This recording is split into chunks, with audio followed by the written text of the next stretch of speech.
আলোচনায় ঢোকার আগে ছোট্ট একটা ভূমিকা দেই। টি-20 বিশ্বকাপে বাংলাদেশকে খেলতে হবে, খেলতেই হবে। সেইটা যেই গ্রুপে গিয়েই হোক না কেন, সেইটা যেই দেশে গিয়েই হোক না কেন, সেইটা যেরকমভাবেই হোক না কেন, এমনকি ভারতের মাটিতে গিয়ে যদি খেলতে হয় সেক্ষেত্রেও বাংলাদেশ কিভাবে মাথা উঁচু করে সেই ভারতের মাটিতেই টি-20 বিশ্বকাপ খেলতে পারে এই ব্যবস্থা করতে হবে। আমার অবস্থান ছিল এইটার পক্ষে, খুবই স্পষ্টভাবে, দৃঢ়ভাবে। এটা জনপ্রিয় মতবাদ না।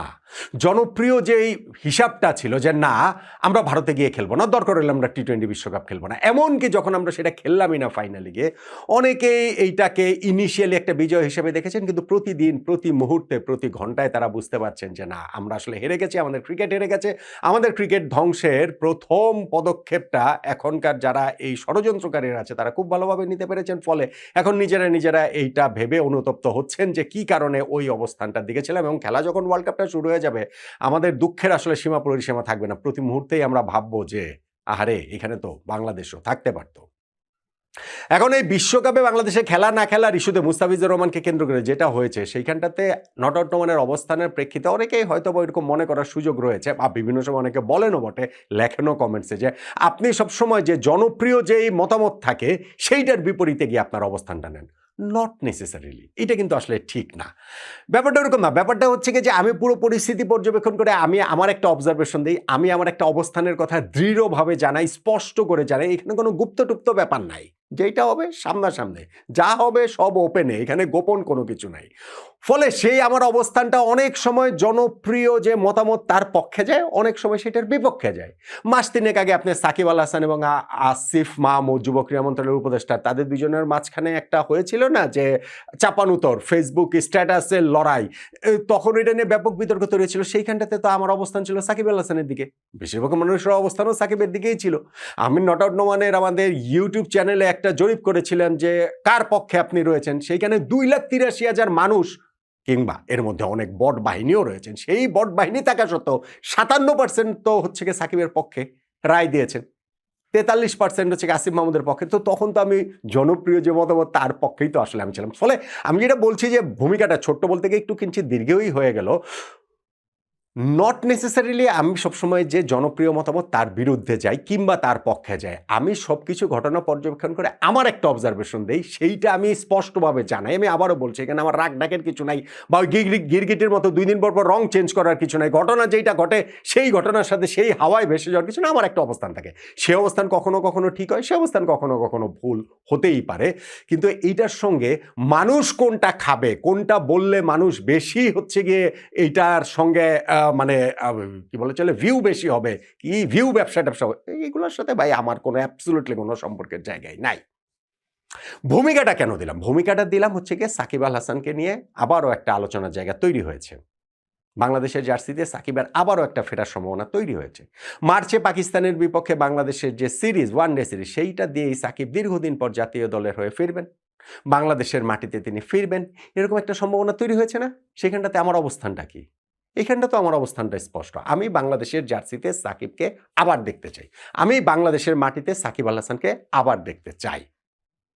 বাংলাদেশ ক্রিকেট বোর্ডের যে অবস্থান, যেইভাবে তারা এই সাকিবের ব্যাপারটা আবার সামনে নিয়ে আসলো, সেইটা স্টানবাজি, সেইটা ভাওতাবাজি। আমার এটা নিয়ে বিন্দুমাত্র কোনো সংশয়ের জায়গা নাই। যেই দিন বাংলাদেশ টি-20 ওয়ার্ল্ড কাপে না খেলাটা নিশ্চিত হয়ে গেল, সেই দিনের বোর্ড মিটিংয়ে আপনারা সিদ্ধান্ত নিলেন যে সাকিবকে আবার বাংলাদেশের জন্য অ্যাভেলেবেল করা হবে এবং এই জন্য আপনারা কাজ করছেন। সেই ঘোষণা প্রেস কনফারেন্সে যেতে পরে এসে আপনারা দিলেন। সো ওইটা যে ভাওতাবাজি, তা নিয়ে আমার মধ্যে 1% না, 0.00001%ও সংশয়ের জায়গা নেই। কিন্তু তারা ওই স্টানবাজি করে ভালো হয়েছে। একদিক থেকে তারা একটা চিপার মধ্যে পড়ে গিয়েছে। এখন সেই স্টানবাজিটা তাদের টেনে নিয়ে যেতে হবে, এগিয়ে নিয়ে যেতে হবে। সাকিবকে দেশে ফেরানোর জন্য, বাংলাদেশের জার্সিতে আবার ফেরানোর জন্য এই বাংলাদেশ ক্রিকেট বোর্ডকে, এই অথর্ব অযোগ্য ক্রিকেট বোর্ডকে কাজ করতে হবে, ভিজিবলি কাজ করতে হবে। যদি তারা সেটা করতে ব্যর্থ হন, তাহলে তাদের অযোগ্যতা, ওয়ার্ল্ড কাপে আমরা খেলতে পারিনি তাতেই তো তাদের অযোগ্যতা স্পষ্টভাবে, নগ্নভাবে, মানে সবার সামনেই এটা প্রকাশিত হয়েছে। এর চেয়ে খারাপ আর কিছু বাংলাদেশ ক্রিকেটে হতে পারে না, যেই বোর্ডের অধীনে আমরা আসলে একটা ওয়ার্ল্ড কাপ খেললাম না।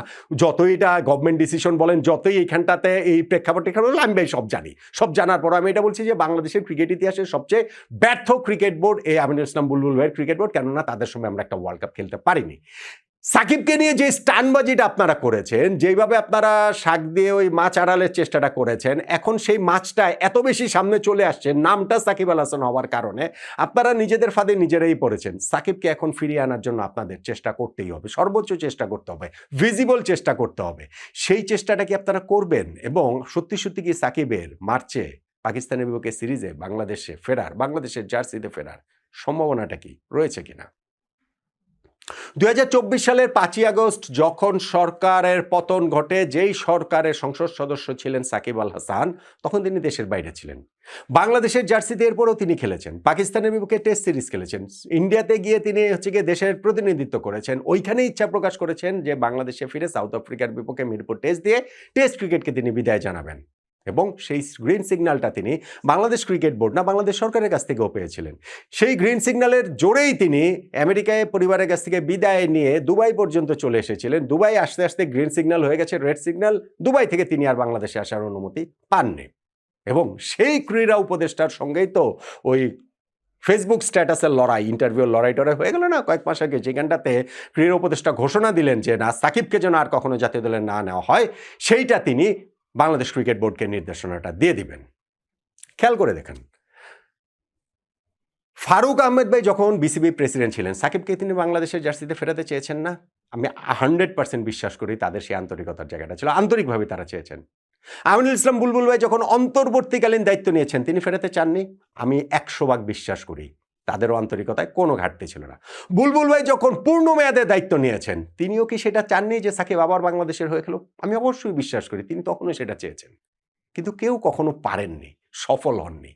এইবার হঠাৎ করে আবার সাকিবের বিষয়টা যে সামনে চলে আসলো, এইবার তারা সফল হবেন কি কারণে, কোনভাবে, কোন কোন জায়গাটা থেকে? একটা সুবিধার জায়গা রয়েছে, আসিফ মাহমুদ এখন আর নাই। ক্রীড়া উপদেষ্টা যিনি বলেছিলেন যে সাকিব আল হাসানকে যেন আর কখনো জাতীয় দলে না নেওয়া হয়, বাংলাদেশ ক্রিকেট বোর্ডকে তিনি নির্দেশনা দিবেন, ওই নির্দেশনা তিনি দিতেই পারেন না। আর আইসিসি তো হচ্ছে একটা মানে এটা আসলে কোনো সংগঠনই না। যদি সংগঠন হতো তাহলে ওই এক কথার প্রেক্ষিতে বাংলাদেশকে আসলে নিষিদ্ধ করে দিতে পারতো তারা, সরকারি হস্তক্ষেপের অভিযোগ তুলে বা মানে প্রমাণ হওয়ার কারণে। সো সেটা যাই হোক, সো ওটা তো তার ব্যক্তিগত রাক্ষোভ, তাদের নিজেদের কি সম্পর্ক, ব্যক্তিগত সম্পর্কের কথাগুলো হচ্ছে গিয়ে ফেসবুকে প্রকাশ করে দিয়েছেন। আসিফ মাহমুদ কতটুকু করতে হয় না, সেই শিক্ষা দীক্ষাও আসলে পান নাই। তো ওইটার কথা আমি বাদলাম। তিনি যেহেতু এখন নাই, ডক্টর আসিফ নজরুল যেহেতু এখন দায়িত্বে, যদিও আসিফের কথা বলা হয় বাংলাদেশ ক্রিকেটটাকে ধ্বংস করার জন্য, ওই আরেক আসিফ আকবর রায় আবার ওই দিন প্রেস কনফারেন্সে এটা বলেছেন এবং সাকিবের সঙ্গে তার কথাটা হয়েছে, সেটাও তিনি বলছেন। এই ডক্টর আসিফ নজরুল দায়িত্বে থাকার কারণে আমি মনে করি যে এই জায়গাটাতে একটুখানি সুবিধার জায়গা রয়েছে, কিন্তু প্রবলেমের যে জায়গা সেটা কি আলাদা কিছু হয়েছে? ওইটা কি কোনো চেঞ্জ হয়েছে? এই যে থ্রু আউট দ্য টাইম আমি বলছি, গত 1.5 বছর সময়ের মধ্যে ফারুক ভাই যখন বোর্ড প্রেসিডেন্ট ছিলেন, বুলবুল ভাই যখন প্রথমবার ছিলেন, এমনকি বুলবুল ভাই এইবার যখন হচ্ছে গিয়ে স্থায়ীভাবে দায়িত্ব নিয়েছেন গত কয়েক মাসের মধ্যে, প্রবলেমের জায়গাটা কোথায় ছিল সাকিবের সঙ্গে? সরকারের। সেই সরকারের সাথে প্রবলেমের জায়গাটা কি চেঞ্জ হচ্ছে? আগামী 12 তারিখে এই বাংলাদেশের জাতীয় সংসদ নির্বাচন। আজকে আমরা 12ই ফেব্রুয়ারি, আজকে আমরা এই আলোচনাটা করছি 30 তারিখ জানুয়ারি মাসের, এবং সাকিব ফিরছেন বা ফেরার জন্য অ্যাভেলেবেল ঘোষণা দিয়েছেন 24 তারিখ। দেন আজকে দিকেও যদি আমি ধরি, আর 2 সপ্তাহ সময় বাকি নাই এই সরকারের মেয়াদকাল। 12 তারিখের আগে সাকিব কি বাংলাদেশে ফিরবেন? না, প্রশ্নই ওঠে না। 12 তারিখের পর কি সাকিব ফিরবেন? হ্যাঁ, সাকিব সেটা ফিরতেই পারেন, কিন্তু সরকারের সঙ্গে যেই ঝামেলাটা, সেই ঝামেলার জায়গাটাতে কি কোনো চেঞ্জ হচ্ছে? এই যে সাকিবের নামে মামলা টামলা রয়েছে, দেশে আসলে তিনি অ্যারেস্ট হন কি হন না, মবের বিষয় টিষয় রয়েছে। 12 তারিখে কি ইলেকশন হবে, সেই ইলেকশনে কারা জিতবে কারা হারবে, সেই জয়ের পরে কারা সরকার গঠন করবে, সেই সরকার সাকিবকে দেশে আসার অনুমতি দেবেন কি দেবেন না, এবং এই সব কিছুর উপরই তো নির্ভর করছে সাকিবের আসা কিংবা না আসা।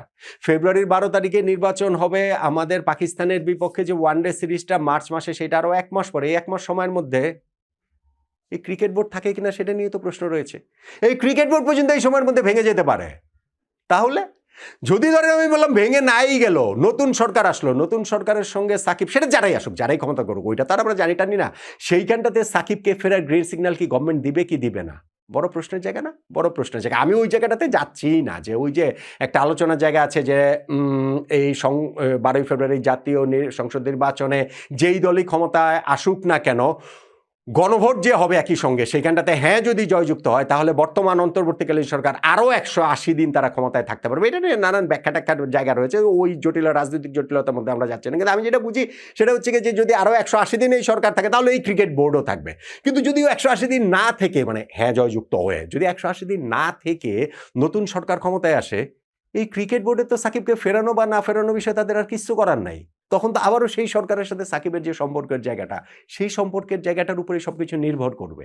কিন্তু এই ক্রিকেট বোর্ড যখন তারা ঘোষণা দিয়েছে, যে বলে ঘোষণা দিয়েছে সাকিবের সঙ্গে আমাদের কথা হয়, আমরা সাকিবকে ফেরানোর ব্যাপারে আলোচনা করছি, আমাদের বিসিবি প্রেসিডেন্ট আমিনুল ইসলাম বুলবুল ভাইকে এটা সরকারের সঙ্গে নেগোশিয়েট করার দায়িত্বটা দেওয়া হয়েছে, ফলে এই ক্রিকেট বোর্ডকে সাকিবের ব্যাপারে স্পষ্টত তাদের অবস্থানটা নিতে হবে। আমি যেরকম বিভিন্ন ইস্যুতে স্পষ্ট অবস্থান নেই, এই বোর্ডকে স্পষ্ট অবস্থান নিতে হবে।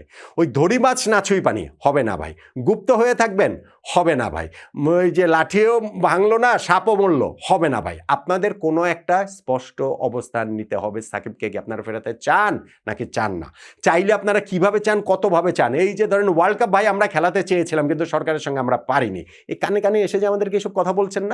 এবং আমি আপনাদের লিখে দিচ্ছি এই বোর্ড যখন ভেঙে যাবে, যখন থাকবেন না, এই বোর্ডের যারা আছেন, বোর্ড প্রেসিডেন্ট থেকে শুরু করে যারা বোর্ড ডিরেক্টর রয়েছেন, বিভিন্ন সময় আপনারা ইন্টারভিউ দেখবেন, আমরাই ইন্টারভিউ করবো, সেইখানটাতে তারা তাদের অসহায়তার কথা বলবে যে ভাই আমরা ওয়ার্ল্ড কাপটা খেলাতে চেয়েছিলাম কিন্তু সরকারের কারণে আমরা পারিনি। যদি সরকারের ওই চেঞ্জটা হয় সেই রকমভাবে তখন দেখবেন যে তারা নিজেদেরকে নিরপরাধ প্রমাণ করার জন্য উঠে পেরে লিখবেন। সেটা পরের ইস্যু, সেটা নিয়ে আমার কোনো মাথা ব্যথা নাই। তবে এইখানটাতে সাকিবের ইস্যুতে যেহেতু আপনারাই যেচে পড়ে বলেছেন, অতএব আপনারা এইখানটাতে স্পষ্ট একটা অবস্থান নিতে হবে। সেই স্পষ্ট অবস্থান সাকিবকে ফেরানোর পক্ষেই নিতে হবে। আপনারা পারেন কি পারেন না সেইটা অন্য আলোচনা, কিন্তু সেই অবস্থানটা নিতে হবে। কিন্তু আমার কাছে সত্যিকার অর্থে আমি বলি, সাকিবকে মার্চে পাকিস্তানের বিপক্ষে বাংলাদেশের জার্সিতে দেখা যাবে, এই জায়গাটাতে বোর্ডের শুধু অবস্থান ঘোষণা করেছে প্রকাশ্যে, এইটা বলে তারা একটা নিজেদের মানে একটা কি বলা চলে যে একটা দায়বদ্ধতার মধ্যে তারা পড়েছে। এর বাইরে সত্যিকার অর্থে ঘটনার কোনো অগ্রগতি নাই এবং এর বাইরে ঘটনা কোনো অগ্রগতি হবেও না।